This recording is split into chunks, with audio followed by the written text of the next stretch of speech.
Yo, langsung Boruto nggak usah suwe-suwe. Oke semuanya, assalamualaikum warahmatullahi wabarakatuh. Hai, selamat datang di channel YouTube-nya Sana Sama, channel di mana Sana dapat membagikan hobi dan kesenangan Sana pada kalian semua. Itu Sana Sama this. Abis sebelumnya Sana baca manga Kaichi nomor 8, sekarang Sana mau baca Boruto. Udah rilis chapter terbaru di bulan ini guys. Apa nih, ada apa nih sama Boruto? Wah, Boruto The Blue Vortex, bukan Boruto Naruto Next Generation, bukan. Boruto The Blue Vortex Chapter 5 Bahasa Indonesia di Manga Plus Bahasa Indonesia. Udah official, regal resmi gratis. Yo, rilisnya bukan di jam Weekly Shonen Jump tapi di V-Jump. Oke. Gambarnya kenapa Sasuke nih? Ada apa nih? Judulnya Target. Wow, Target. Wow. Coba aku buka komentar aja dulu lah, biar seru nanti bacanya. Oke, baca komentar. Ya, gendeng banyak banget. Ya, bye. Yang komentar ini beneran orang Indonesia, kayaknya memang ratingnya masih tinggi juga Boruto. Ya pantesan masih dirilis terus di Indonesia juga kadang animenya Boruto dubbingan bahasa Indonesia. Lah yang baca mangganya loh segini banyaknya, yang khusus bahasa Indonesia doang loh guys. Ya ampun. Asli banyak banget deh. Asli banyak banget. Gak kayak, tapi One Piece juga banyak sih. Cuman Boruto sih yang bikin aku kaget, banyak banget loh malah. Sekali rilis langsung widih rame. Jadi apa kata mereka? Burusara harus canon. Waduh, ada apa nih chapter ini? Chapter 5 ini. Terus apa ini? Dari Konichiwa Watashi wa Daru aku udah nunggunya 20 hari, bacanya 30 detik, rasanya sumpah loh. Sabar bang. Namanya ya seperti itulah, apa ya istilahnya, seperti itulah nasib para pembaca manga bulanan. Jadi Sana tuh udah termasuk pembaca manga per bulan. Sana ngikutin Aono Exorcist atau Blue Exorcist yang rilisnya setiap 1 bulan sekali, dan juga Sana sebenarnya juga ngikutin manga di Greymon yang rilisnya 3 bulan sekali. Itu sampai sekarang malah lupa itu. Kayaknya udah Sana udah nggak baca sekitar 6 chapter dari di Greymon. Berarti berapa tuh? 6 kali 3. Udah ada 18 bulan Sana nggak. Iya kan? 6 kali 3 berapa sih? Bener kan? Wait, kok 6 kali 3 sih? Oh iya, 6-nya 3-nya kali 6. Iya bener, 18 bulan. Hah? Setahun lebih dong. Aku udah baca di Greymon. Soalnya terjemahan bahasa Indonesia nggak ada ya, kayak Aono Exorcist terjemahan bahasa Indonesia juga nggak ada. Dan ya seperti itulah rasanya menjadi pembaca komik yang rilisnya atau terbitnya per bulan. Ikut menua bersama komiknya. Jadi sabar ya kalau baca komik per bulan itu, kalian nggak boleh protes karena itu udah keputusan mutlak dari penulisnya. Mungkin karena pertama dari faktor kesehatan, yang kedua dari faktor keluarga, yang ketiga mungkin dari faktor sosial juga. Untuk kasus Masashi Kishimoto ini, yaitu penulis utama dari cerita Boruto, kenapa kok bulanan nih? Yang pertama, Masashi Kishimoto ingin istirahat setelah ngerilis manga Naruto per minggu selama berapa tahun ayo? 15 tahun lebih loh. Itu encoknya itu datang terus itu kan pasti. Jadi ya Masashi Kishimoto memang mungkin dituntut oleh Shueisha untuk membuat cerita lanjutan yaitu Boruto. Tapi Masashi Kishimoto memutuskan untuk ngerilisnya per bulan karena pengen istirahat dulu. Capek guys kalau ngerilis per minggu itu guys. Waduh, kayak nggak bisa pulang kalian. Nggak bisa pulang ke rumah, tidur kalian cuma di kantor kayak gitu. Terus ya kalau kalian nonton anime Zoom 100 lah pasti paham. Terus yang kedua adalah karena keluarga, yaitu akhirnya setelah tamatnya Naruto kemarin kalau nggak salah Masashi Kishimoto bisa honeymoon sama istrinya terutama ya. Jadi selama Masashi Kishimoto itu membuat cerita Naruto itu pernah ada hiatus untuk Masashi Kishimoto nikah dulu. Tapi itu masuk chapter berapa aku lupa loh itu. Tapi masalahnya adalah karena tuntutan pekerjaan yang harus ngerilis manga atau komik baru tiap minggunya, Masashi Kishimoto sampai nggak sempat honeymoon bulan madu sama istrinya, bahkan nggak sempat membagi waktu terbaik dengan keluarganya bersama anak-anaknya juga gitu. Jadi ya, dengan perilisan Boruto yang 1 bulan sekali ini membuat Masashi Kishimoto bisa menikmati hidup lebih baik. Ini tapi kalian jangan samain dengan Oda Sensei ya. Kalian tahu kan siapa Oda Sensei yang nulis One Piece ya. Aku nggak tahu masalahnya apa, tapi penulis One Piece itu masih ngerilis One Piece tiap minggu itu. Aku nggak ngerti. Itu gimana nasib keluarganya, Bung? Ada keluarganya Masashi Kishimoto aja kayak gitu. Maksudnya Masashi Kishimoto nggak tega ninggalin keluarganya lagi gitu. Udah namati Naruto udah kelar. Dia pengen istirahat, tapi karena dapat tuntutan pekerjaan untuk melanjutkan ceritanya Boruto, akhirnya dia memutuskan untuk 1 bulan sekali ya. Paling nggak ada sekitar 2 minggu untuk fokus ke komiknya, dan ada sekitar 2 minggu berikutnya untuk bersama keluarganya kayak gitu ya. Jadi ya, ini udah kerja guys, nulis komik itu bukan hobi. Seperti itu ya. Jadi tolong hargai keputusan Masashi Kishimoto dan para staff editor yang memilih ngerilis manga Boruto ini 1 bulan sekali kayak gitu. Ada yang komen, Yuhino Hasu, Sarada kamu terlambat baka Boruto. Boruto, maaf aku sekarang di rumah. Boruto selalu menempati janjinya pada Sarada. Borusara my fav, ini pembaca baru bukan dari Naruto nih. Please pokoknya Borusara harus canon ini mah ya. Aku mendukung aja sih canonnya, tapi aku nggak tahu ya ke depannya ya. Ini Masashi Kishimoto mulai galak soalnya sama ceritanya. Nggak kayak tapi Naruto dulu juga sempat ada beberapa chapter itu yang Masashi Kishimoto kayaknya jahat banget bikin ceritanya. White Latte, Borusara itu perpaduan antara Sasuke, Naruhina sama Minakushi. Sumpah Boruto cakep banget ya ampun. Ini kenapa banyak orang yang mulai menyukai Boruto ya. Kalau sana jelas karena sana lebih mengikuti Naruto, jadi ngelihat Boruto ini beneran kayak ngelihat generasi penerus aja sih, gak sampai dijadiin husbu. Jadi kayak wah, ternyata generasi penerus akhirnya bisa sehebat ini ya guys ya. Aduh sana kayak udah sepuh aja lu sana. Jadi ya, ini dia chapter nomor 5 yang judulnya Target.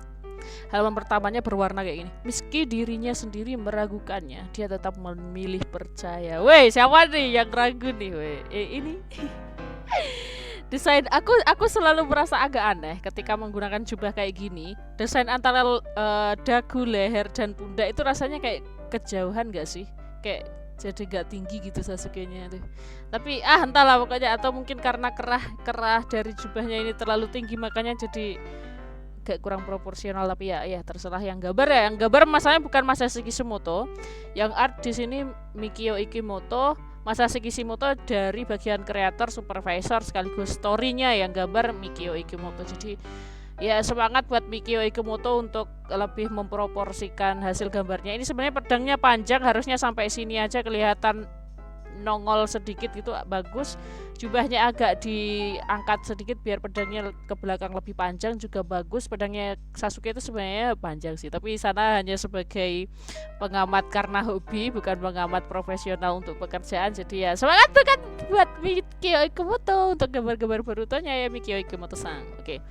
Wih, apa nih? Duh, apa? wait, aku kaget. Kira, wih, siapa nih? Apa nih? Kayak gitu. What? Mate. Ini masih halaman pertama, cuy. Kok Boruto? Rambutmu, penampilanmu. Aku kaget, kukira Madara.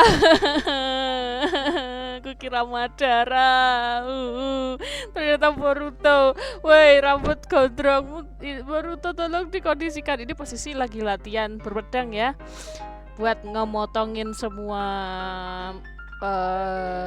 tikar bambu ini, apa jenenge, tatami ini.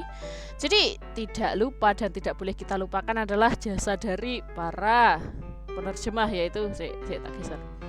Ada dari penerjemahnya Aira, penyuntingnya Charmita, tata letaknya like man service, gambarnya kudasai. Makasih ya udah bawa Boruto pakai versi bahasa Indonesia di Manga Plus by Shueisha ya. Terus Sasuke lihat terus Sasuke jawab, bagus, cukup sampai di situ. Kita istirahat sebentar. Weh, aduh, Boruto lek gondrong rambutnya dawa malah.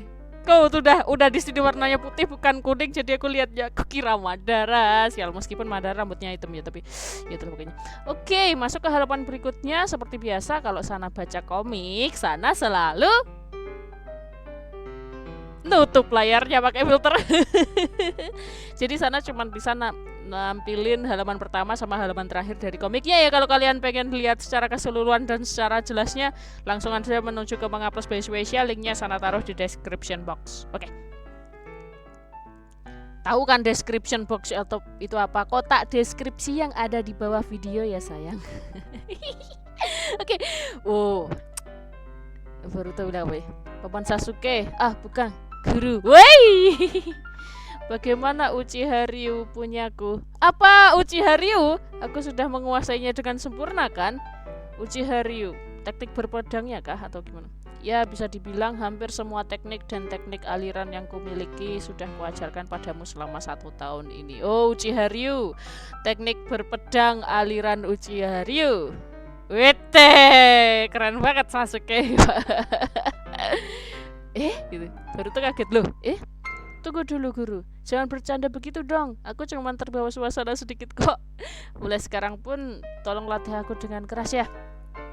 Terus Sasuke jawab, apakah aku terlihat seperti sedang bercanda? Maksudnya piye iki maksudnya Sasuke, ha? Terus Boruto, sama sekali enggak sih. Kalau dipikir-pikir, aku sama sekali tidak pernah mendengar guru bercanda. Alah Boruto ini lupa udah setahun sama Sasuke loh. Oh ternyata jubah ini juga diberi. Oh ternyata kukira jubah ini jubahnya Sasuke. Ternyata Boruto punya jubah sendiri. Kayaknya ini memang jubah khusus untuk menyembunyikan diri. Warnanya hitam-hitam. Berarti Sasuke punya, Boruto juga punya. Kukira ini jubah yang Boruto dapatkan dari Sasuke ya. Dengan Sasuke akhirnya nggak pakai jubah, tapi ternyata di sini Sasuke masih pakai jubah loh. Oke lanjut. Sasuke ngomong apa nih? Kalau punya bakat dan cepat dalam mencerna instruksi, dengan kata lain, balik nih. Kau punya bakat dan cepat dalam mencerna instruksi, dengan kata lain jenius. Kau sudah mengingat semua teorinya kan? Karena itu tak ada lagi yang harus kuajarkan. Aduh guru. Kecerdasan Minato menurun ke Boruto ya. Tapi jangan salah paham, ini bukan berarti latihanmu selesai. Jangan kendurkan latihanmu. Teruslah asah mental dan teknikmu. Sampai sejauh mana kau bisa menguasai apa yang kau ajarkan. Akan tergantung pada usahamu sendiri gitu. Habis itu Sasuke ngomong, kau mirip dengan Naruto. Tatapanmu sama dengannya saat dia membawaku yang tersesat kembali ke jalan yang benar. Di sini Sasuke sering cerita guys. Sekarang aku sudah tidak peduli soal siapa kau sebenarnya. Saat ini rasanya aku sudah mengerti alasan Sarada memintaku untuk menolongmu. Sesuatu sedang terjadi, sesuatu yang hanya bisa diatasi oleh kau dan Sarada. Instingku berkata begitu. Karena itulah aku melatihmu. Wah, hanya Boruto dan Sarada yang bisa menangani ini, guys. Oh my god, apa ya? Penasaran. Oh, ini flashback sih. Meskipun panelnya warna putih, ini flashback sih. Terus, wah, berarti sempat ketemu kode berarti. Sial, Uchiha sialan, berani-beraninya kau melukai mataku. Oh, jadi aku tahu alasannya. Sempat curiga kenapa matanya ya, tapi ya abaikan itu. Oh ternyata gak boleh diabaikan. Oh sempat ketemu sama kode ternyata ya. Di saat Boruto gondrong rambutnya, aduh kayak Sasuke, kayak gurunya emang. Apa yang kau lakukan Boruto? Cepat pergi dari sini. Sasuke bilang kayak gitu. Guru ini bicara apa? Mana mungkin aku meninggalkan guru sendirian? Boruto gitu. Oh Sasuke lanjut, dengarkan aku. Apapun yang kita lakukan, kita tidak punya peluang menang melawannya. Setidaknya untuk saat ini. Karena itu cepat pergi dari sini. Apapun yang terjadi tetaplah hidup. Kuasailah semua elemen yang sudah kuajarkan pada. Dengan begitu tidak akan ada seorang pun yang bisa mengalahkanmu. Kutitipkan Sarada padamu Boruto. Waduh, serem banget. Terus Sasuke mau keluarkan apa ini? Aduh, senjata pamungkas Chidorinya taruh di pedang, tapi apakah bisa melawannya? Kubunuh kalian, go! Aduh, terus Sasuke wah. Ini kalau jadi anime sih dramatik sih ya, maksudnya ya, gambarnya kayak gini ya. Waduh, what the hell, no. Sasuke terakhir kali Boruto ketemu Sasuke sebelum akhirnya Sasuke jadi pohon. Iya, sebelum akhirnya Sasuke jadi pohon. Ketika Boruto kembali, ternyata Sasuke jadi pohon. Ekspresinya juga Boruto, waduh, beneran sih kalau disuruh mirip wajah emang mirip wajah Naruto, cuman kejeniusannya Minato banget sih di sini. Terus akhirnya Boruto ngambil pedangnya Sasuke yang masih digenggam oleh Sasuke. Terus Boruto bilang, aduh sumpah dari siluet samping ya, lu Boruto bukan Madara kan? aku ragu, rambutnya kalau gondrong kayak Madara cuy, bahaya ini. Selanjutnya percayakanlah padaku, Paman Sasuke. Ah bukan, Guru. Aduh, tangannya gemeteran gak tuh? Terus Pak, itu gila pesonanya, pantesan banyak orang yang mulai suka Boruto ya. Emang ini kan Boruto umur 16 tahun juga sih. Pesonanya luar biasa emang. Kalau karakter anime umur 16 tahun itu gimana resepnya bikin karakter 16 tahun bisa sekeren ini.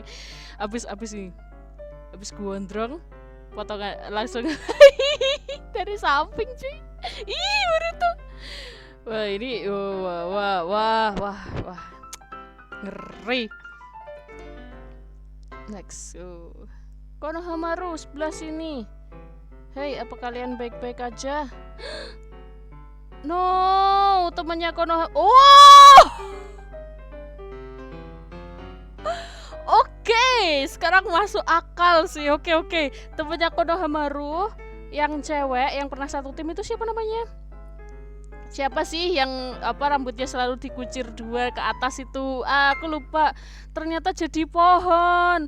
Pantesan aku mikir kemarin itu Jubi ekor 10 kan tiba-tiba berwujud jadi manusia kayak gitu. Yang satu berwujud dari orang tua banget gitu. Itu dari seseorang yang jadi pohon di dekat kandangnya ekor 10. Yang kedua, bapak-bapak yang rambutnya agak pang gitu, yang ternyata adalah salah satu shinobi Konoha yang jadi pohon, yang pernah dilihat oleh Sarada mau diselamatin tapi nggak bisa itu kan. Yang ketiga, wujud Jubi yang jubahnya itu lumayan besar dan nutupin semua wajahnya itu, tapi dari siluet rambut dan hidungnya itu mirip banget Sasuke. Itu ternyata dikasih tahu ke kita, oh Sasuke ternyata jadi pohon juga. Dan yang keempat, kok ada yang cewek? Aku gitu, awalnya aku nggak curiga itu ini cewek yang mana itu, apakah dari shinobi Konoha juga, tapi siapa kan nggak dikasih tahu. Tapi kalau dari model rambutnya sana juga nggak kepikiran kemana-mana. Ternyata ya temannya Konohamaru. Oke, ini jadi makin jelas nih teorinya nih ya.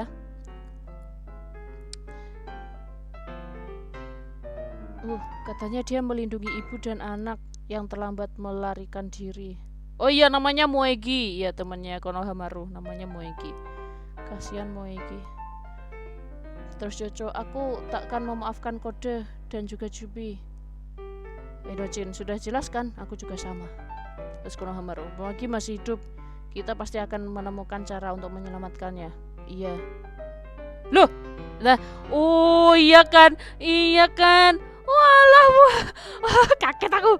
Oh iya bener, Moegi terus muncul Jubi yang cewek ini kan. Iya beneran mirip Moegi.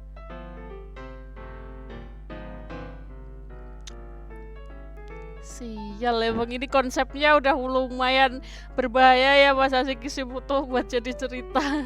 Bikin fans banyak yang marah nih. Tapi disinilah ya Masashi Kishimoto yang sebenarnya untuk sekarang ya.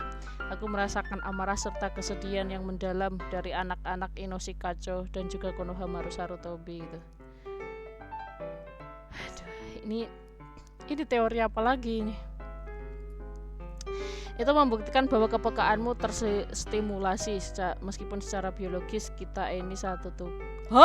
Satu tubuh. Perasaan yang kau rasakan itu hanya kau yang memilikinya, Matsuri. Namanya tapi di sini Matsuri. Padahal Moegi. Dengan kata lain, meskipun kita semua adalah bagian dari pohon dewa, kita semua memiliki kesadaran masing-masing. Wait. Nanti kita bahas. Kayak aku paham gimana ini. Aku sendiri tidak tahu mengapa aku berpikiran seperti ini. Ini hasrat alamiah, tapi justru itulah yang membuatku merasa pasti ada alasannya. Aku ingin melahap Naruto Uzumaki. Tiba-tiba bilang gitu. Apa mereka ini? Wah, siapa? Eida bingung nih. Apa mereka ini? Makhluk-makhluk pohon dewa ini gitu. Eida bingung sampean. Adiknya aja sampai noleh, maksudnya kakak gimana? Terus kembali lagi ke makhluk-makhluk pohon dewa ini. Naruto Uzumaki. Kenapa? Dia itu bukan Otsuki kan? Benar, tapi saat ini kita sudah menjadi pohon dewa dan memulai evolusi yang berbeda dari sebelumnya. Tampaknya ada perubahan pada naluri yang menggerakkan kita. Perubahan naluri maksudnya. Pasrahkan diri pada naluri dengan suara hati kalian. Dengan begitu, target kalian masing-masing pasti akan muncul dengan sendirinya. Gitu. Eida masih mengamati terus. Terus adiknya Eida, "Oi kakak, ada apa?" gitu ya. Adiknya bingung nih. Eida udah berpikir serius dan bingung.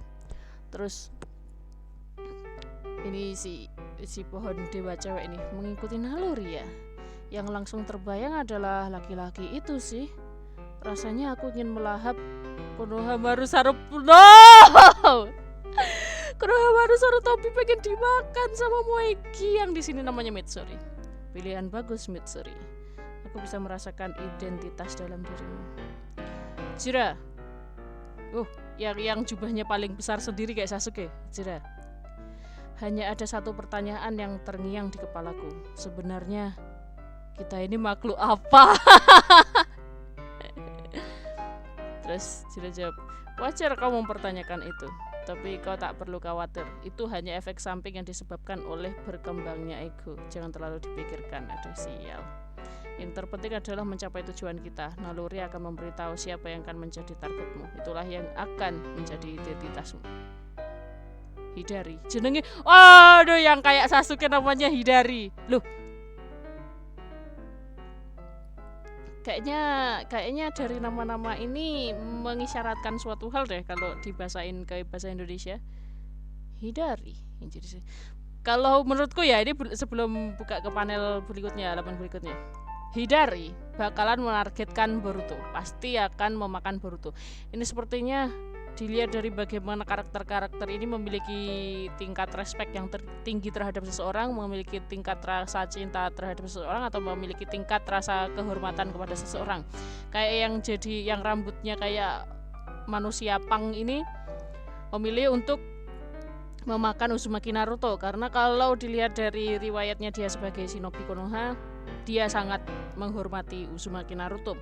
Kemudian yang jadi Mitsuri di sini yaitu Moegi, dia ingin melahap Konohamaru karena sepertinya Moegi ada rasa cinta terhadap Konohamaru. Kemudian kalau Hidari yang sebelumnya adalah Sasuke ya, sepertinya dia ingin memusnahkan Boruto. Aku nggak tahu. Kita menuju ke halaman berikutnya. Ternyata ini Eida. Mereka ini lahir dari cakra orang-orang yang dimakan Sumeaka dan menjadi pohon. Eida mencoba untuk memahami situasinya. Terus, waduh, Eida ketahuan. Iya, Eida ketahuan mata-mata. Ketahuan oleh bapak-bapak itu langsung. Kau melihatnya ya? Eida langsung kaget gak tuh? Sudah aku putuskan, targetku adalah kau, Eida tuh. Terus langsung Eida langsung kepanikan gak tuh? Terus adiknya langsung, woi, kakak gak apa-apa gitu. Menjijikkan gitu bilangnya. Terus kembali lagi ke tempat para pohon-pohon ini. Loh, waduh. Senringan ya. Sarada Uchiha. Targetku adalah Sarada Uchiha. Tak kira targetnya Boruto, ternyata targetnya anaknya sendiri. Tidak, Sarada dalam bahaya ini. No. Pilihan yang bagus. Oh no, anaknya sendiri mau. Iya bener banget, itu tadi teorinya sana pokoknya. Ada apa? Kakei Sumire kayak agak melirik gimana gitu. Boruto kembali ke desa setelah kabur selama 3 tahun. Sepertinya begitu. Sepertinya dia datang untuk melindungi Konoha dari serangan yang dilakukan Kode ya. Iya, tapi entah kenapa Konoha masih tetap mengincar nyawanya. Dia membunuh kepala desa, jadi itu wajar aja. Aku menambahkan data AKB ke karma Kawaki yang kupulihkan. Yang perlu Kawaki lakukan hanya mengumpulkan karma ke tubuh klon baru yang akan kusiapkan. Seharusnya itu cukup untuk menghidupkan AKB kembali. Ini kata-kata dari panel ini. Kata-kata dari si bapak, aku lupa namanya. Pas Boruto seriesnya namanya masih Boruto Naruto Next Generation, tentang Kawaki. Aku aja sampai hampir lupa. Terus Sumire lanjut, sepertinya Anda santai sekali. Bukankah Anda yang akan repot kalau Boruto sampai dibunuh? Anda menunggu kepulangannya demi putra Anda kan? Demi putri Anda kan? Gitu. Terus si bapak ini ngomong, aku meloloskan Boruto dari Kara dan bekerja sama dengan Koji Kashin untuk mengalahkan Ishiki. Setelah Ishiki mati, saat memulihkan karma Boruto yang lenyap, aku menyisipkan data putriku untuk mengembalikan jiwa manusia seperti semula.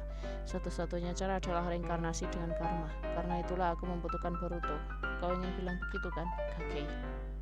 Kemudian mengenai Kawaki yang juga memiliki karma, tubuhnya adalah alat sains ninja, tapi aku dengar tidak ada seorang pun yang tahu kapan dan siapa yang memodifikasi tubuhnya yang seorang putra Hokage.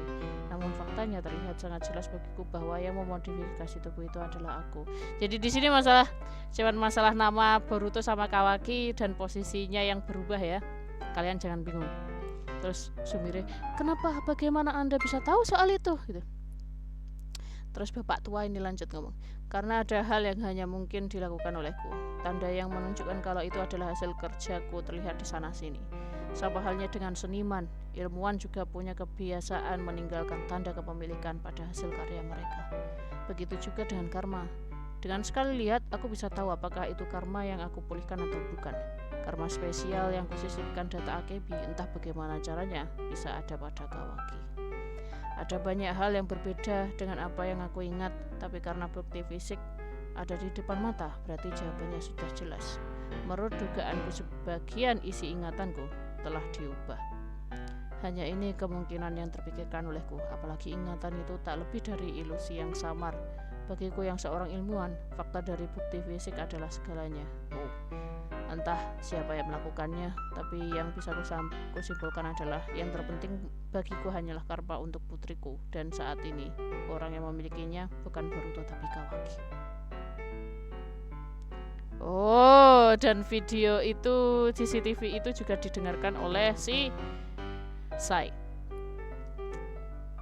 Apa yang diucapkan oleh si bapak tua ini? Terus saya ngomong ke Shikamaru, apa pendapatmu soal percakapan mereka, Shikamaru? Oh iya, bapak tua itu namanya Amado, aku baru ingat. Pak Amado bilang begitu, meskipun masih dalam pengaruh Zeno, dia sadar bahwa ingatannya dimanipulasi karena ada bukti fisik. Oh, Sumire lagi ngobrol sama Sarada nih. Mustahil, padahal meski melihat sosok Boruto di foto keluarga Uzumaki, semua orang percaya dan tidak ada yang meragukannya bahwa Kawaki adalah putra Hokage ke-7. Mereka lebih mempercayai ingatan mereka sendiri. Meskipun ada bukti fisik, umumnya orang tidak akan meragukan memori yang masih bisa mereka ingat dengan jelas. Ya, biasanya seperti itu. Tapi meskipun begitu, Papa... Wah, Boruto! Langsung menghampiri Sarada. Paman Sasuke, bukan. Guru percaya padamu. Langsung Sarada sama Sumire noleh ke belakang. Dia menolongku dengan mempertaruhkan nyawanya sambil tetap meragukan ingatannya. Wait, apa-apa pesonanya Boruto? Kat kepalamu mana, Boruto? Rambutmu kenapa jambrik ke atas semua? Oh, kasihan ekspresinya Sarada. Semua itu demi kau, Sarada. Boruto bilang gitu. Ya ampun, langsung Sarada langsung buruk Boruto, ya ampun. Canon lah. Boruto sama Sarada canon lah, tapi kasihan Sumire. Kasihan Sumire juga menyukai Boruto, tapi aduh, Sumire lebih milih mengalah deh kayaknya. Lihat ekspresinya Sumire, ya ampun, dari kecil aku gak tega. Cinta segitiga macam apa ini? Aku gak tega lihat Sumire ekspresinya dari kecil. Pengen meluk Boruto tapi keduluan Sarada. Aku gak tega. Oke, lanjut halaman berikutnya. Terus Boruto apa? Ada apa Boruto? Kau sama sekali tahu. Kau lama sekali tahu. Boruto bodoh. Kau lama sekali tahu. Boruto bodoh. Sarada bilang gitu. Kasihan. Ekspresi sudah, aduh, Boruto umur 16 tahun emang pesonanya luar biasa. Boruto dari belakang, terus akhirnya Boruto meluk Sarada. Maaf, aku pulang gitu. Tadaima gitu. Telepon terakhir. Ya. Pelukan itu adalah bukti dari ingatan yang tak berubah, membawa amanah sang guru. Boruto telah kembali. Aduh, kasihan Sumire cuma lihat dari belakang. Sumire juga menyukai Boruto by the way. Tapi ya cuman bisa apa ya. Sumire sabar Sumire. Dan selesai chapter nomor 5, udah sana baca.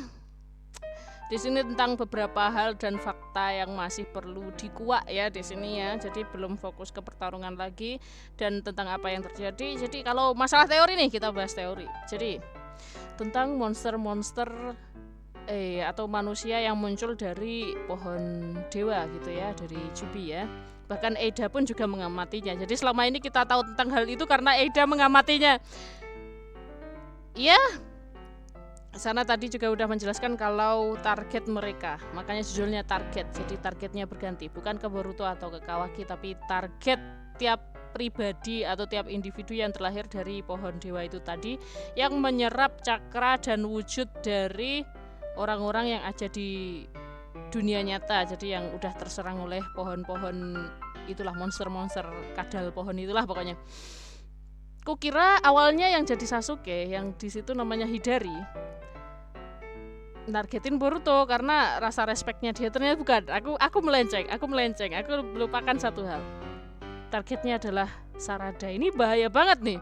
Kalau misal kalian semua yang butuh banget Borusara Canon, hati-hati ya. Ini aku nggak mau. Tapi aku nggak mau memikirkan kalau karakternya ada yang sirna dari muka bumi ini. Tapi ya itulah pokoknya.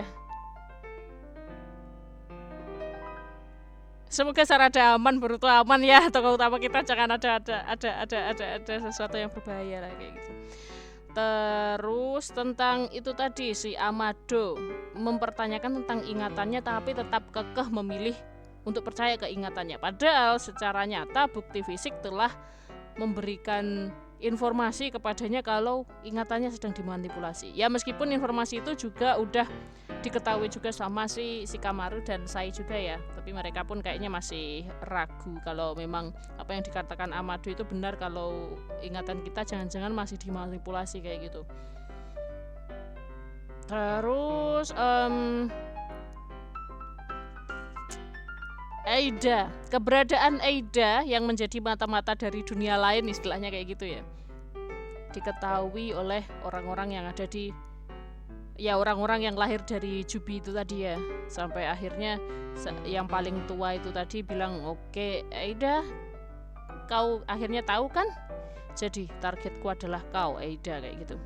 Terus Eida langsung kaget, terus menjijikkan kayak gitu.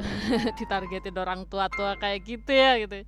Dan ternyata latar belakang dari penargetan itu ya sana bisa nangkep sih, gak perlu nyari teori banyak-banyak. Jadi dari tingkat sebagaimana mereka respect terhadap seseorang atau menghormati seseorang, kayak ada yang nargetin Uzumaki Naruto. Kemudian seberapa cintanya mereka terhadap seseorang, seperti yang jadi Mitsuri atau temannya Konohamaru yang menargetkan Konohamaru.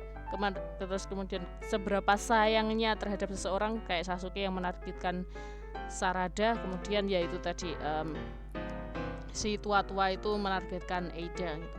Jadi emang sesuatu ya di sini ya, agak susah nih. Endingnya kayak gimana? Endingnya tetap pertarungan antara Boruto dan Kawaki, cuman jalannya agak dipersulit di sini sama Masashi Kishimoto dan dibuat sangat terjal banget ya istilahnya.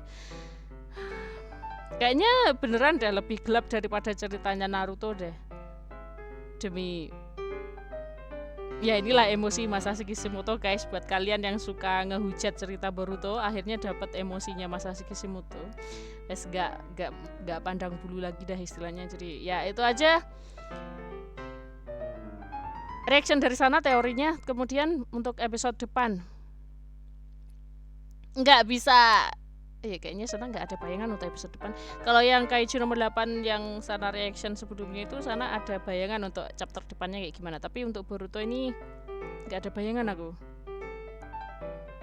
Kita istirahat aja dulu, kayak ya Boruto akhirnya bisa pulang kembali ke pelukan Sarada. Maksudnya bisa ketemu Sarada lagi, ngobrol dengan biasa kayak Sarada. Istirahat aja dulu guys ya. Dan ya chapter berikutnya bakalan rilis tanggal berapa? Tanggal 18 Januari 2024. Jadi sampai jumpa tahun depan. Oke, terima kasih semuanya yang udah nonton video reaction sana, pembahasan teori. Tapi sayangnya sana nggak ada prediksi untuk chapter depan karena sana pengen ya biarkan Boruto bersama Sarada dulu. Mungkin chapter depan itu sih fokusnya, biarkan Boruto bersama Sarada dulu ya.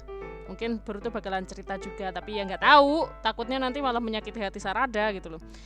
Soalnya ya kita tahu Sasuke jadi pohon ya. Jadi ya itu aja dari sana. Terima kasih buat yang udah like, udah subscribe juga. Sampai jumpa di video reaction manga Boruto yang berikutnya. Bye bye. Sana close ya. Wassalamualaikum warahmatullahi wabarakatuh.